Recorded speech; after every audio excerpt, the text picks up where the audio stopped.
আমরা উন্নতি করব, অবশ্যই অগ্রগতি করব, আমরা সবকিছুই করব, কিন্তু দুনিয়ার পূজায় ডুবে যাব না। এটা একটা বড় চ্যালেঞ্জ। মানে মধ্যমপন্থী থাকতে হবে, না একদম গোলালু মার্কা আর না চরমপন্থী, মাঝামাঝি থাকার চেষ্টা করতে হবে। আল্লাহ তৌফিক দান করে নেন। ঢাকাবাসীর জন্য এর চেয়ে বড় কোনো নসিহত হতে পারে না। আর ঢাকার মতো যত মানে সিটিজ, মেগা সিটিজ আছে সারা ওয়ার্ল্ডে, তাদের জন্য এটাই প্রথম নসিহত, বস্তুবাদিতা ত্যাগ করতে হবে। বস্তুবাদিতা। আল্লাহ পাক আমাদের সবাইকে বাকির খাতা পূর্ণ করার তৌফিক দান করুন। এখন একটা লক্ষ্য পেলাম, কি জন্য দুনিয়া এসেছি? আল্লাহর ইবাদত করার জন্য। এখন অনেকে ভুল বুঝে প্রশ্ন করতে পারে, তাদের জ্ঞানের স্বল্পতা। আমি ওদেরকে দোষারোপ করব না, কারণ আমাদের শিক্ষার সমস্যা আছে। আমরা তো সবার মাঝে ইসলামিক সার্বজনীন শিক্ষা দিতে পারছি না।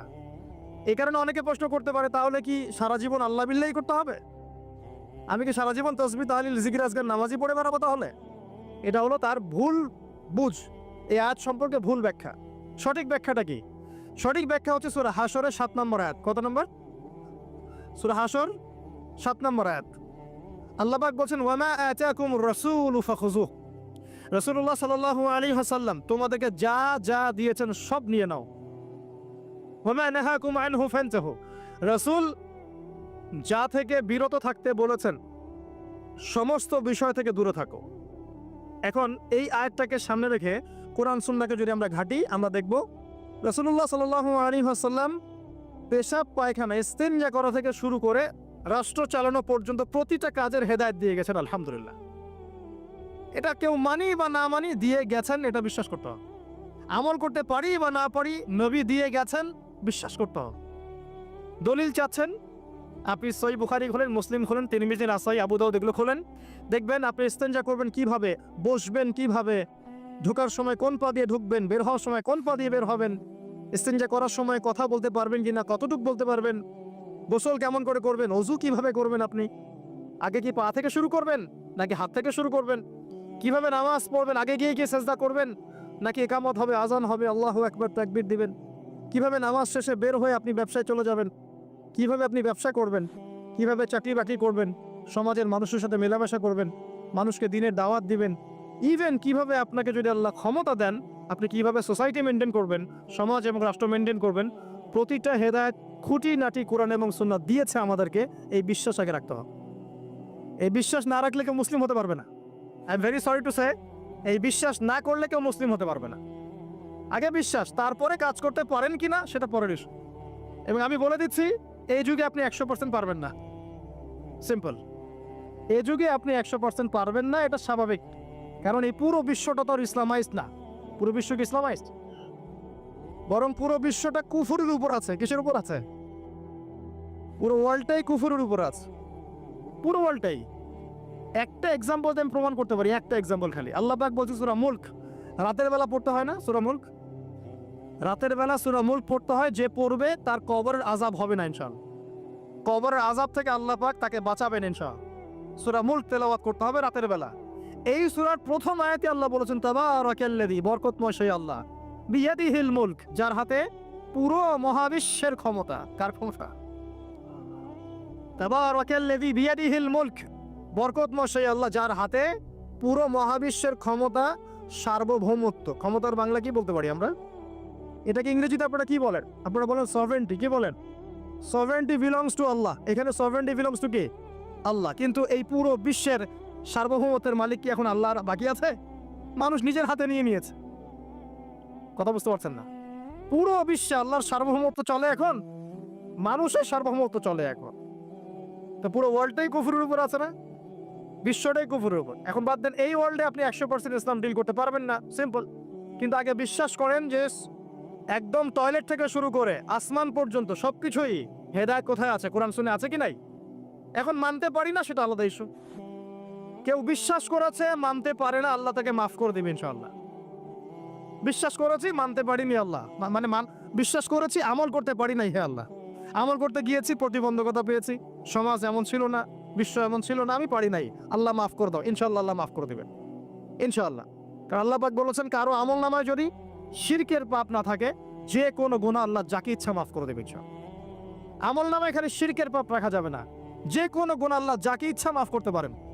বুঝাচ্ছি, মনে করেন একজন জেনা করেছেন, আল্লাহ মাফ করুক।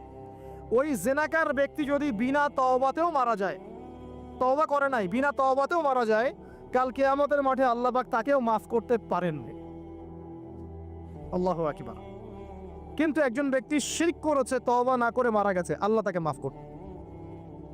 এখন শিরকের পাপ ছাড়া যে কোনো পাপ আল্লাহ মাফ করবেন ইনশাআল্লাহ। সো আগে আকীদা পোষণ করি যে হ্যাঁ, কোরআন সুন্নাহর সবকিছুর সমাধান আছে আলহামদুলিল্লাহ। এখন আমি আমল করতে গিয়ে হয়তো পারছি না। এখন আমার বিশ্বাস চলমান বিশ্বের সাথে সাংঘর্ষিক হচ্ছে, এবং এই বিশ্বাসকে দমিয়ে দেওয়ার জন্যে কি করা হচ্ছে? এই বস্তুবাদিতার মতো আদর্শগুলো আপনার সামনে তোলা হচ্ছে। এখানে উত্তরটা কি? এখানে উত্তরটা হচ্ছে, দেখুন, ইবাদত মানে শুধুমাত্র নামাজ, রোজা, হজ, যাকাত নয়। ইবাদত মানে শুধুমাত্র নামাজ, রোজা, হজ, যাকাত নয়, বরং আমার জীবনের প্রতিটা সেক্টরই ইবাদত বলে কাউন্ট হবে যদি আমি সেই কাজটাকে নবীর সুন্নাত অনুযায়ী করতে পারি। আমার কথা কি বুঝতে পারছেন? এই হলো ব্যাখ্যা, ওয়ামা খালাকতুল জিন্না ওয়াল ইনসা ইল্লা লিয়াবুদুন। আমি জিন আর মানুষকে শুধু আমার ইবাদত করার জন্যই সৃষ্টি করেছি। আপনার ইস্তেঞ্জা করাটা ইবাদত। সুবহানাল্লাহ। আমার ইস্তেঞ্জা করা কার প্রয়োজন? আমার না ইসলামের, না আল্লাহ পাকের? নাউজুবিল্লাহ। ইস্তেঞ্জা কার জন্য করি? আমার প্রয়োজন। আমাকে এখন ইস্তেঞ্জা করতে হবে, কষ্ট দিচ্ছে আমাকে। খাবার খাবেন, কার জন্য খাচ্ছেন? আমার জন্য নয় কি? আমার জন্য। আপনি ব্যবসা করছেন, কার জন্য? আমার জন্য, আমার স্ত্রী সন্তান, আমার পরিবারের জন্য। আপনি সমাজ চালাচ্ছেন কার জন্য? আপনার জনগণের জন্য। এখানে স্বার্থ কার? মানুষের না আল্লাহর? আমার স্বার্থ, আমার স্বার্থে আমি এই সব কাজগুলো করব, নবীর সুন্নাহ অনুযায়ী করব, তাহলে দুনিয়াবি কাজগুলোতেও আল্লাহ পাক নেকি দিয়ে দিবেন ইনশাআল্লাহ। কেমন দুনিয়াবি কাজ? স্ত্রী সহবাস করা, স্ত্রীর সাথে ভালোবাসা, প্রণয় বিনিময় করা। আপনি স্ত্রীর দিকে তাকিয়েছেন, নেকি হয়েছে। স্ত্রীর হাতটা ধরেছেন, নেকি হয়েছে। স্ত্রীকে আদর করেছেন, নেকি হয়েছে। তার মুখের মধ্যে ভাত তুলে দিয়েছেন, নেকি হয়েছে। আপনার ছেলেকে আদর করে কোলে নিয়েছেন, নেকি হয়েছে। মা ছেলেকে দুধ পান করাচ্ছে, নেকি হচ্ছে। আপনি ভাইকে 5টা টাকা দিয়ে সহযোগিতা করলেন, নেকি হচ্ছে। একজন এসে বসতে পারছে না, জায়গা ছেড়ে দিলেন, নেকি হচ্ছে। ইভেন রাস্তায় হাঁটছেন, এক মুসলিম ভাইয়ের সাথে সাক্ষাৎ হলো, সালাম দিলেন, মুচকি হাসি দিলেন, নেকি হয়ে গেল। তাহলে আমরা কিভাবে বলতে পারি যে ইসলাম কি শুধু নামাজ, রোজা, হজ, যাকাতকেই স্বীকৃতি দেয়? এগুলো করতেই দুনিয়াতে আসছি, নাকি সব কাজই ইবাদত? আমার আলোচনা কি কঠিন হয়ে যাচ্ছে? আমাদের জীবনের প্রতিটা কাজই ইবাদত, যদি সেটা রাসূল সাল্লাল্লাহু আলাইহি ওয়াসাল্লামের সুন্নাহ মতো করা হয়। 3টা জিনিস খেয়াল রাখতে হবে। কয়টা জিনিস ভাই? 1, সেই ইবাদত হতে হবে আল্লাহর সন্তুষ্টির জন্য। এই যে আমি স্ত্রীর মুখে ভাত তুলে দিচ্ছি, তার কাছ থেকে কিছু পাওয়ার আশায় নয়, আমি দিচ্ছি আল্লাহর সন্তুষ্টির জন্য।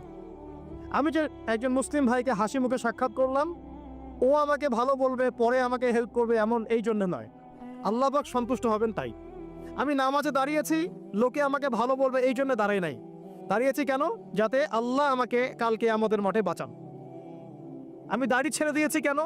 মানুষ আমাকে হুজুর বলবে তাই, এই জন্য নয়, বরং আল্লাহর রাসূলের সুন্নাত জীবিত করেছি, ইনশাআল্লাহ আমি 50 জন শহীদ সাহাবীর নেকি পাবো ইনশাআল্লাহ। কেন আমি টাকনুর নিচে কাপড় পরছি না? কারণ কি মানুষ আমাকে বলবে নতুন ফ্যাশন?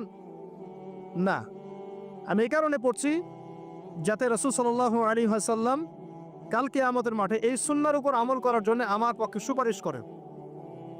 আমার ইবাদত, আমার পর্দা, আমার পরিবার, আমার ব্যবসা, আমার অর্থনীতি, আমার পলিটিক্স সবকিছু আল্লাহর জন্য করব।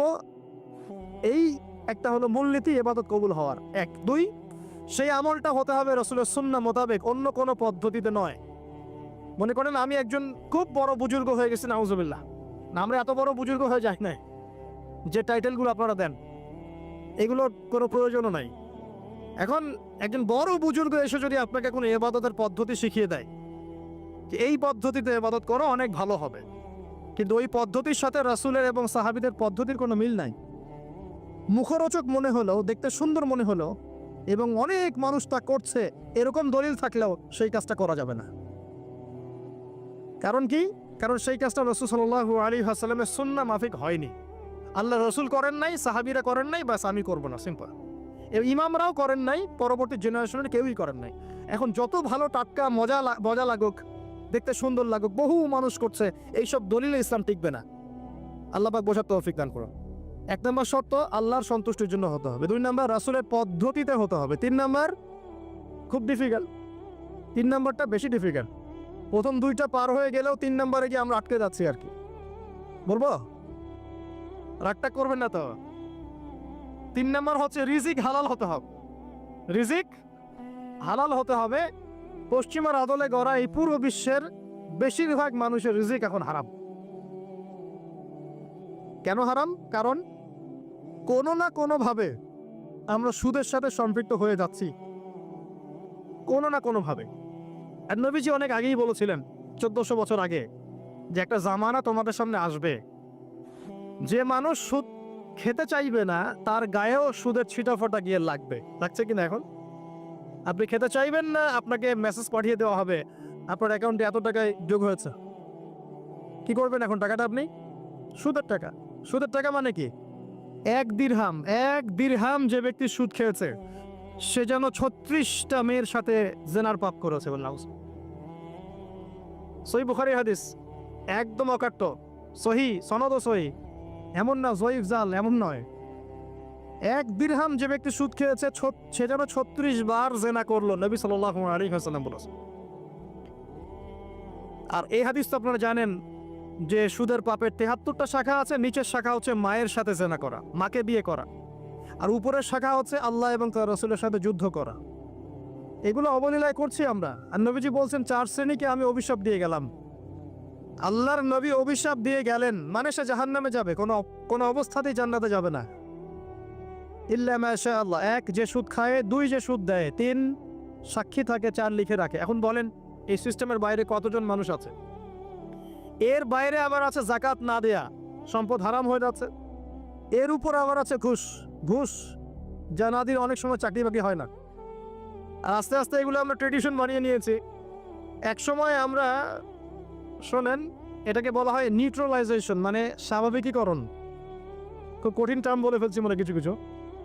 যেমন আগে ধর্ষণ হলে আমরা খুবই সোচ্চার ছিলাম এবং সারা এলাকা ফেটে যেত, এত বড় কথা। কেউ মাপে কম দিলে, ধরা পড়লে চক্ষু লজ্জায় সে সমাজে চলতে পারতো না। কেউ চুরি করলে চক্ষু লজ্জায় বের হতে পারতো না। আস্তে আস্তে আস্তে আস্তে আস্তে আস্তে এই যে মাপে কম দেয়া বলেন, সুদ বলেন, জেনা বলেন, আস্তে আস্তে পাপগুলোকে আমরা নিউট্রালাইজেশন করে ফেলেছি, নিউট্রালাইজ হয়ে গেছে। হ্যাঁ, দর্শন ডেইলি 4-5টা হয়, সুদ সবাই খায়, আমিও খাই, জেনা তো সবাই করে, বয়ফ্রেন্ড গার্লফ্রেন্ড ফ্রি মিক্সিং আছে, আমি করলে সমস্যা কি? ওর তো 4টা, আমার তো মাত্র 1টা। ওর চেয়ে আমি ভালো। ওর 5টা বয়ফ্রেন্ড, আমার তো 1টা। ওর 4টা গার্লফ্রেন্ড, আমার তো 1টা। আমি তো ভালো। আমার ছেলে খুব ভালো, শুধু মাঝে মাঝে একটু ড্রিঙ্কস করে, ব্যাপারটা এরকম আর কি। তো এই যে পাপকে নিউট্রালাইজেশন করা হচ্ছে আস্তে আস্তে, স্বাভাবিকীকরণ। এই ফ্লোতে আমরা মোটামুটি সবাই পড়ে গিয়ে এখন রিজিক হারাম হয়ে যাচ্ছে। ঘুষ দিতে হয় না, চাকরি হবে না। আবার দেখেন, জাকাত না দেওয়ার মধ্য দিয়ে রিজিক হারাম করে ফেলছি, সুদ খাওয়ার মধ্য দিয়ে করছি, ঘুষ নেওয়ার মধ্য দিয়ে করছি, কোনো কোনো ক্ষেত্রে করাপশন, অন্যের সম্পদ আত্মসাতের মধ্য দিয়ে করছি। এর বাইরে যারা ব্যবসা করছি, আমরা যে দুধে দেওয়া তুলসী পাতা এমনও নয়, কোনো কোনো সময় মাপে কম দিচ্ছি। এই যে টাটকা জিনিস বলে ভেজাল খাওয়াচ্ছি, 3 দিনের বাসি তেল দিয়ে ইফতার রান্না করে খাওয়াই দিবে, বলবে একদম টাটকা জিনিস। রমজান মাস আসছে সামনে না, কত যে মানুষ বের হবে যারা তারাবির নামাজ পড়বে একদম 20 রাকাত, ওখানে রাকাত নিয়ে ঝগড়া হবে। ঠিক ওরাই যখন দেখবেন বিকেলে দুপুরে ইফতার বিক্রি করবে, বিভিন্ন পণ্য বিক্রি করবে, দেখবেন যে দুনিয়ার বাসি পচা আপনাকে খাওয়াই দিবে। এই শ্রেণীর মানুষের ধারণা যে লা ইলাহা ইল্লাল্লাহ শুধু মসজিদে আছে, বাজারে নাই। এটা ধারণা, লা ইলাহা ইল্লাল্লাহ মুহাম্মাদুর রাসূলুল্লাহ, এটা মসজিদে আছে, বাজারে, সমাজে, অন্য জায়গায় নাই। এটা তাদের ধারণা। তাদের এই ধারণা অচিরেই ভাঙবে যখন মৃত্যুর দূত চলে আসবে। তখন বুঝবে লা ইলাহা ইল্লাল্লাহ একটা সার্বজনীন কালিমা, যেটা জীবনের সব ক্ষেত্রেই চলতে হবে। আল্লাহ পাক আমাদেরকে বোঝার তৌফিক দান। তো ব্যবসা করছি আলহামদুলিল্লাহ, অ্যাটলিস্ট সুদ খাচ্ছি না। তবে এতটুকু মনে রাখবেন, ব্যবসায়ীদের অসততার কারণে, আমানতের খেয়ানতের কারণে একটা আযাব আসে। হাদিসের মধ্যে আসছে একটা আযাব আসে। নবীজি বলেছেন, যখন একটা জাতির ব্যবসায়ীরা মাপে কম দেওয়া শুরু করে, মিথ্যা কসম করে পণ্য বিক্রি করা শুরু করে এবং আমানতের খেয়ানত করে, তখন ওই জাতির উপর দুর্ভিক্ষ চাপিয়ে দেওয়া হয়। কি চাপিয়ে দেওয়া হয়? দুর্ভিক্ষ চাপিয়ে দেওয়া হয়। মনে করছেন যে হয়তো দুর্ভিক্ষ নাই, পুরো ওয়ার্ল্ড ওয়াইড একটা নীরব দুর্ভিক্ষ চলছে এখন আস্তে আস্তে। সকালে একটু আগে বলেছিলাম না, গরিব মানুষ আলু ভর্তা, ডাল আর ডিম ভাজা দিয়ে ভাত খেত আগে। এখন তারা বলে আমরা ডিমই দেখতে পারি না চোখে। ডিমও খাওয়ার এখন সামর্থ্য হচ্ছে না অনেকেরই। আপনি শোনেন, আমি একটা জব করতাম, মনে করেন স্যালারি পেতাম 5,000 টাকা, এখন পাচ্ছি 10,000 টাকা। কিন্তু 10,000 টাকা স্যালারি পাওয়ার পরেও আগে 5,000 টাকা দিয়ে আমি সংসার চালাতে পারতাম, এখন 10,000 টাকা দিয়ে পারছি না। কারণ কি? কারণ হচ্ছে মুদ্রাস্ফীতি, দ্রব্যমূল্যের ঊর্ধ্বগতি, এর পাশাপাশি আছে আমানতের খেয়ানত করা, করাপশন এবং কিছু অসৎ ব্যবসায়ীর এই দুরভিসন্ধি। এসবের কারণে সাফার করছি কারা? আপনি তো সাফার করবেন না, কারণ আপনার তো ফ্ল্যাট আছে বড়। আপনি তো সাফার করবেন না, বিকজ আপনার আমার তো 3 বেলা খাওয়ার টাকা পয়সা আছে। এই যে আমি এসেছি, আমাকে ভালো অঙ্কের হাদিয়া দিচ্ছে, আমি তো সাফার করবো না। সাফার কে করবে? সাফার করবে রিক্সাওয়ালা ভাই, ভ্যানওয়ালা ভাই, এই যে রাস্তাঘাটে যারা আশপাশে বাসা করে আছে, যারা দারিদ্র্যসীমার নিচে আছে। এদের সংখ্যা কত আপনার মনে হয়? মিনিমাম 3 থেকে 4 কোটি মানুষ আমাদের দেশের মধ্যে। মনে হচ্ছে পপুলেশনটা কম? উমর রাদিয়াল্লাহু আনহু বলতেন, আমি ভয় করি যদি আমার অধীনে একটা মেষপালক, মানে যে মেষ চড়ায়, এই মেষপালক এবং তার মেষ যদি না খেয়ে মারা যায়, আমি ভয় করি আল্লাহ কাল কিয়ামতের মাঠে আমাকে দাঁড় করিয়ে বলবেন, হে ওমর, তোমার তত্ত্বাবধানে এই ব্যক্তি না খেয়ে মরলো কেন? এগুলো হিস্ট্রি হয়ে গেছে জাদুঘরে। এগুলো কোথায়? যা মিউজিয়ামে, হিস্ট্রি মিউজিয়ামে। কিন্তু এটাই ইসলাম। এখন সলিউশন কি? একটু এই জায়গায় কথা বলে সামনে যাই, একটু মনোযোগ দেন। সলিউশনটা কি? প্রথম কথা হচ্ছে আমাদের সবাইকে আমানতদার হতে হবে ভাই, প্লিজ। যে যার জায়গা থেকে আমানতের পরিচয় দিয়ে আল্লাহ পাক তৌফিক দান করুন। 2 নাম্বার, অল্পে তুষ্ট থাকার চেষ্টা করতে হবে। অল্পে তুষ্ট থাকার চেষ্টা করি, আল্লাহ তৌফিক দান করুন। 3 নাম্বার, কোনো প্রকার সম্পদ অপচয় করা যাবে না। কোনো প্রকার সম্পদ, না ব্যক্তিগত, না সোশ্যাল, না আমরা জনগণ, রাষ্ট্রীয় সম্পদ, কোনোভাবেই সম্পদ অপচয় করা যাবে না। আমরা প্রচুর অপচয় করি, প্রচুর। আমরা জনগণরাই করি। আমরা কি দুধে দেওয়া তুলসী পাতা মনে করছেন নাকি? জনগণ দুধে দেওয়া তুলসী পাতা মনে করছে? কে বলেছে মাপে কম দিতে? ওকে সরকার ফোর্স করেছে? ও দিল কেন? কে পাবে এখানে? কার দোষ বলেন? আমরা অলওয়েজ আঙ্গুল উপরের দিকে, সবার আগে আঙ্গুল হবে এই দিকে, নিজের দিকে। আমরা অলওয়েজ মানুষের ফেস দেখার চেষ্টা করি। আগে ফেস দেখবো আয়নায়, নিজের ফেস, তারপরে মানুষের ফেস। আমরা মাপে কম দেই। আমরাই তো সুদ খাচ্ছি, আমরাই ঘুষ নিচ্ছি, আমরা দুর্নীতি করছি, আমরা মানুষের সম্পদ অন্যায়ভাবে হস্তক্ষেপ করছি, আমরা রাষ্ট্রের সম্পদ অপচয় করছি। আমরা সিগন্যাল দিয়েছে, আপনি মানলেন না। তো সিগন্যাল দিয়েছে, মানলেন না। এখানে তো আপনি খেয়ানত করলেন। টোল দিয়েছে, টোল, আপনি ফুস করে গাড়িটা টান দিয়ে চলে গেলেন, আপনি তো খেয়ানত করলেন। এখানে এই ট্যাক্স তো রাষ্ট্রের পাওনা ছিল।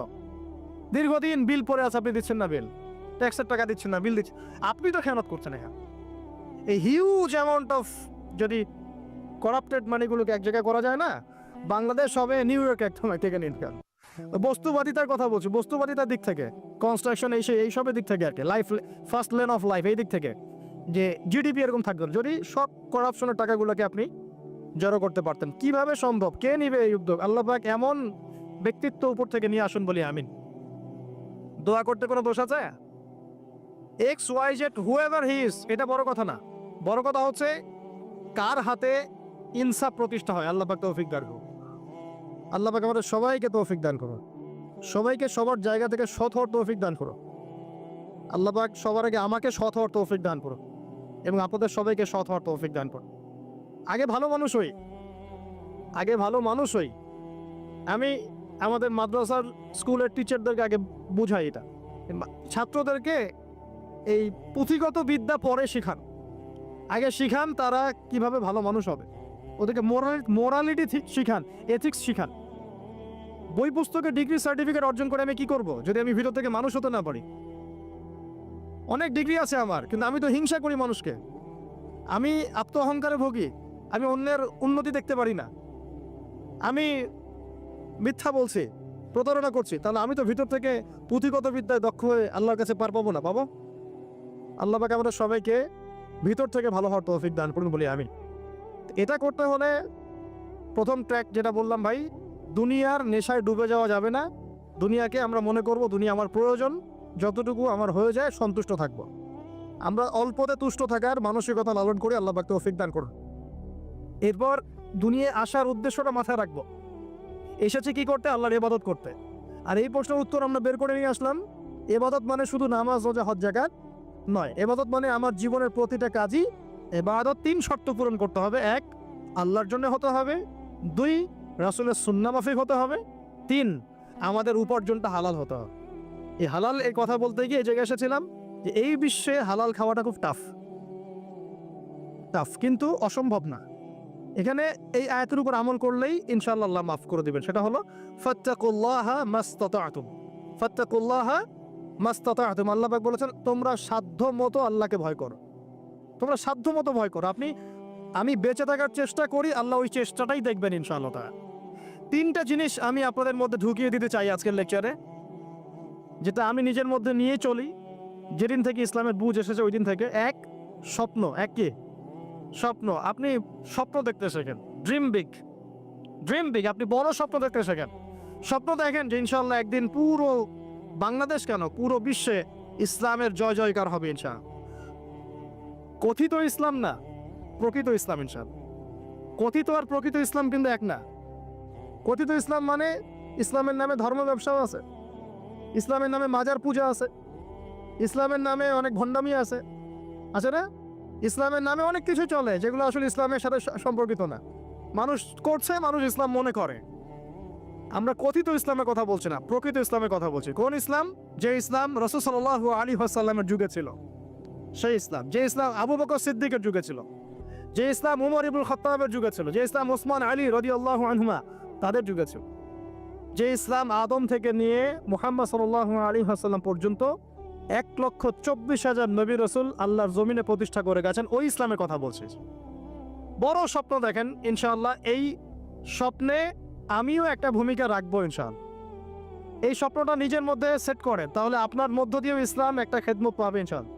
সবাই লেকচারার হবে না, কেউ হয়তো বই লিখবে, কেউ হয়তো ইসলামের জন্য গাইবে, ইসলামের জন্য কবিতা লিখবে, ইসলামের জন্য ইকোনমিক কোনো প্রজেক্ট লঞ্চ করবে, ইসলামের জন্য পলিটিক্যাল সেকশনে দুর্নীতি কমায় দিবে, ইসলামের জন্য হয়তো কেউ কনস্ট্রাকশনাল রেভলিউশনের কাজ করবে, ইসলামের জন্য ন্যাশনকে এগিয়ে নিবে। এমনকি ইসলামের জন্য কেউ যদি একটা খুতবাও দেয়, এটাও তো ইসলামের খেদমত হলো নাকি? একটা মসজিদ করে, একটা মাদ্রাসা করে, ইভেন একটা মাহফিল অ্যারেঞ্জ করে, এটাও কি ইসলামের খেদমত না? এই স্বপ্ন লালন করি আগে যে আমি দিনের জন্য কিছু করবো ইনশাআল্লাহ। এই স্বপ্ন দেখা যাবে তো ইনশাআল্লাহ? আগে স্বপ্ন দেখেন। 2 নাম্বার, স্বপ্নের সাথে সাথে লক্ষ্য স্থির করতে হবে। লক্ষ্যটা কি? এই লক্ষ্য নিয়ে কথা বলতেই শুরু করেছে। লক্ষ্যটা হবে পরকাল। লক্ষ্যটা কি? লক্ষ্য একটাই, জান্নাত। লক্ষ্য কি? জান্নাত। এই লক্ষ্যে কাজ করতে গিয়ে যদি আল্লাহর পথে আপনাকে গালি খেতে হয়, সমালোচনা শুনতে হয়, আপনার শারীরিক, মানসিক, অর্থনৈতিক নির্যাতন সহ্য করতে হয়, দেখবেন আপনি মন থেকে সুকুন, শান্তি ফিল করছেন। এই পথে যদি হোঁচট খেয়ে পড়েও যান, শান্তি লাগবে, ভালো লাগবে যে আমি আল্লাহর জন্য করেছি, আল্লাহ আমাকে এটার আজর দিবেন। মানুষ আমাকে অনেক ভালো বলছে, এর মানে এই নয় যে আমি জান্নাত পেয়ে গেছি। আবার মানুষ আমাকে ছিছি করছে, এর মানে এই নয় যে আমি জাহান্নামে চলে গেছি। প্রকৃত ভালো আর মন্দের মানদণ্ড আল্লাহ তো ফিক্স করবেন ইনশাআল্লাহ কাল কিয়ামতের মাঠে। ফামান যুহজিহা আনিন নার ওয়া উদখিলাল জান্নাতা ফাকাদ ফাজ। ওই দিন আল্লাহ পাক যাদেরকে জাহান্নামের আগুন থেকে বাঁচাবেন, জান্নাতে ঢোকাবেন, একমাত্র তারাই সফল, আর কেউ সফল নয়। আমি বলি এই আয়াত হচ্ছে, দিস আয়াত is the definition of success. এই আয়াত হচ্ছে সাফল্যের সংজ্ঞা।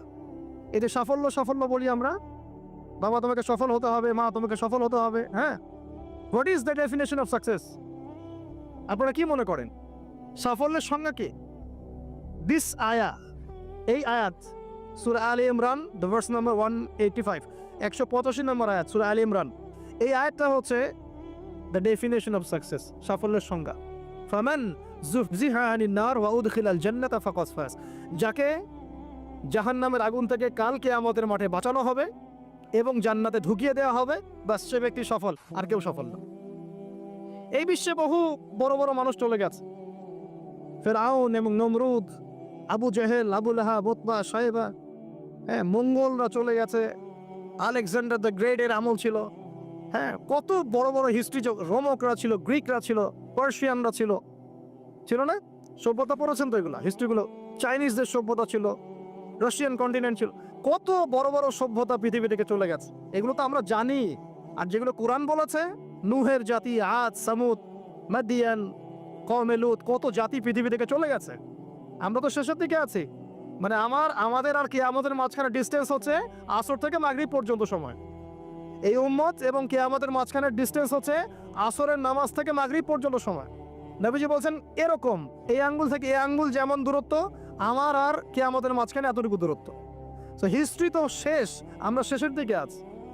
শেষের দিকে আসবে দাজ্জাল, ইয়াজুজ মাজুজ, ঈসা ইবনে মারইয়াম, ইমামুল মাহদি। আস্তে আস্তে ইসলামী খেলাফা রিস্টোর হবে, মানুষ আবার খারাপ হবে, ওদের সামনে কিয়ামত হবে। That's all. পশ্চিম দিক থেকে সূর্য উঠবে, এগুলো বাকি আছে। আর ভূমিকম্প কিছু, ভূমিকম্পের বছর, বড় বড় কিছু প্রাকৃতিক বিপর্যয় বাকি আছে। এখন হিস্ট্রি ঘেটে দেখেন, এরা তো চলে গেছে হিস্ট্রি থেকে। এই ব্যক্তিত্বরা কেউই সফল হবে না যদি কাল কিয়ামতের মাঠে জাহান্নাম থেকে বাঁচতে না পারে। বলেন এই বিশ্বের সবচেয়ে বড় নেতার নাম কি? আপনার কি মত বলেন দেখি। না, আমি ওই সেন্সে বলছি না। এখনকার বিশ্বের সবচেয়ে বড় পরাশক্তির নেতাকে বলেন। বাইডেন। এক্স্যাক্টলি। আমার মতে পুতিন। আমার মতে কি, এ ব্যক্তি সফল হতে পারবে না যদি কাল কিয়ামতের মাঠে জাহান্নাম থেকে বাঁচতে না পারে। তার কাছে এখন সবকিছু আছে, অনেক কিছু আছে। এই ব্যক্তি সফল হতে পারবে না যদি কাল কিয়ামতের মাঠে জাহান্নাম থেকে বাঁচতে না পারে। যদি সে কাল কিয়ামতের মাঠে জাহান্নাম থেকে বাঁচতে পারে, জান্নাতে যেতে পারে, সে সফল ইনশাআল্লাহ। আমি একটা এক্সাম্পল দিচ্ছি। রাসূল সাল্লাল্লাহু আলাইহি ওয়াসাল্লাম বলেছেন, সবচেয়ে সুখী মানুষটাকে, পৃথিবীর সবচেয়ে সুখী মানুষটাকে কাল কিয়ামতের মাঠে আল্লাহ পাক এক মুহূর্ত সময়ের জন্য জাহান্নামে ঢুকাই দিবেন। কতটুকু সময়? এক মুহূর্ত। আল্লাহ পাক জানেন কতটুকু সময়। এরপর তাকে বের করে বলবেন, দুনিয়াতে সুখে ছিলা? সে বলবে, আল্লাহ সুখ কি জিনিস আমি জানি না, সুখ কাকে বলে আমি জানি না, সুখ কি আমি সেটা জানি না। আল্লাহ সুখ কাকে বলে আমি সেটা জানি না। আর এই পৃথিবীর সবচাইতে নির্যাতিত, নিপীড়িত এবং দুঃখ ক্লেশে ভরা মানুষটাকে আল্লাহ পাক এই এক মুহূর্তের জন্য জান্নাতে ঢুকিয়ে দেব, দিয়ে বের করে নিয়ে আস। বলবেন যে দুনিয়াতে দুঃখে ছিলা, কষ্টে ছিলা? এই ব্যক্তি বলবে, আল্লাহ কষ্ট কি জিনিস আমি জানি না, কষ্ট কাকে বলে আমি কষ্টের সংজ্ঞাই জানি না। এই ব্যক্তির তাকদিরে কি হবে পরে? এই ব্যক্তি জান্নাতের ওই যে আরফ নামক জায়গায় দাঁড়িয়ে থাকবে, চেহারাটা ঘুরিয়ে দেওয়া হবে জাহান্নামীদের দিকে। সে বলবে যে আল্লাহ চেহারাটা খালি আমাকে জান্নাতের দিকে ঘুরায় দাও, আমি জান্নাতে যেতে চাচ্ছি না, খালি চেহারাটা ঘুরায় দাও, বাস এনাফ। আল্লাহ বলবেন আর কিছু চাবো না তো? না, আর কিছু চাবো না। ঠিক আছে, চেহারা ঘুরাই দিলাম। এবার চেহারা জান্নাতের দিকে ঘুরে আসে, জান্নাতের ঘ্রাণ, জান্নাতের নেয়ামতের স্নিগ্ধতা সব পাচ্ছে সে। এবার বলছে আল্লাহ শুধু দরজার কাছে নিয়ে যেয়ে রেখে দাও, ঢুকতে চাবো না। আল্লাহ বলবেন যে এইবার কথা দিয়ে কথা রাখবা? ঠিক আছে, জান্নাতের দরজার সামনে গিয়ে রেখে দেন। ও বেচারা দরজা ধরে দাঁড়ায় আস, চিন্তা করবে, ও ভাববে, ওই সময় সে ভাববে, হাদিসে এত স্পেসিফিকলি আসছে, সে ভাববে যে আর কিভাবে আল্লাহকে বলবো, আল্লাহ তো এতদূর পর্যন্ত নিয়ে আসলেন। এরপর বলবে যে জাস্ট একটু উকি দিব, আল্লাহ খালি একটু উকি দিতে, ঢোকানোর দরকার নেই, খালি উকি দিব। আল্লাহ পাক বলবেন, দেখো আদম সন্তান, তোমরা কিন্তু কথা খুব কম রাখো। আদম সন্তান, তোমরা কথা দিয়ে কথা রাখতে পারো না। ওই যে আদম আলাইহিস সালামকে বলা হয়েছিল না, ওয়ালা তাকরাবা হাযিহি শাজারা, তোমরা গাছের কাছে যেও না, তাও তারা গাছের কাছে চলে গেলেন। তোমরা কথা দিয়ে কথা রাখো না। এবার উকি দিয়ে সে বলবে, আল্লাহ এতদূর যখন নিয়ে আসছো, আল্লাহ আমাকে আর এখান থেকে দূরে ঠেলে দিও না, আমাকে ঢুকাই দাও আল্লাহ জান্নাতের মধ্যে। আল্লাহ পাক তাকে জান্নাতে ঢুকাই দিবেন এবং এই দুনিয়ার চাইতে 10 গুণ বড় জান্নাত তাকে দিবেন ইনশাআল্লাহ। তাহলে আমরা বুঝতে পারলাম যে দুনিয়ার বাস্তবতা কি আর আসল প্রকৃত সাফল্য কাকে বলে। আরেকটা কথা বলি, এক ব্যক্তিকে জাহান্নামের শাস্তি দেওয়া হবে বছরের পর বছর, অনেক বছর, অনেক বছর। কত বছর আল্লাহ ভালো জানেন, কারণ জাহান্নামের উপর থেকে ছেড়ে দেওয়ার পরে জাহান্নামের তলায় গিয়ে পৌঁছাতেই মানে কত হাজার হাজার বছর পার হয়ে যাবে মানুষ জানে না। এত গভীর জাহান্নাম, এত গভীর। আমরা তো এখন নাসাকে ইলাহ বানিয়ে নিয়েছি, নাসা যা বলে তাই বিশ্বাস করি। ও বলে মঙ্গলে পানি আছে, আমরা বলি হ্যাঁ পানি আছে। ও বলে চাঁদে এই আছে, আমরা বলি হ্যাঁ সেই আছে। নাসা যদি এখন বলে জাহান্নাম নামে একটা জায়গা আছে, কালকে দেখবেন সব মানুষ বিশ্বাস করছে হ্যাঁ জাহান্নাম নামে একটা জায়গা আছে। এটা হলো যে সায়েন্সকে আমরা এখন উপাস্য বানাচ্ছি, এটা একটা শিরক। এটা আধুনিক শিখ।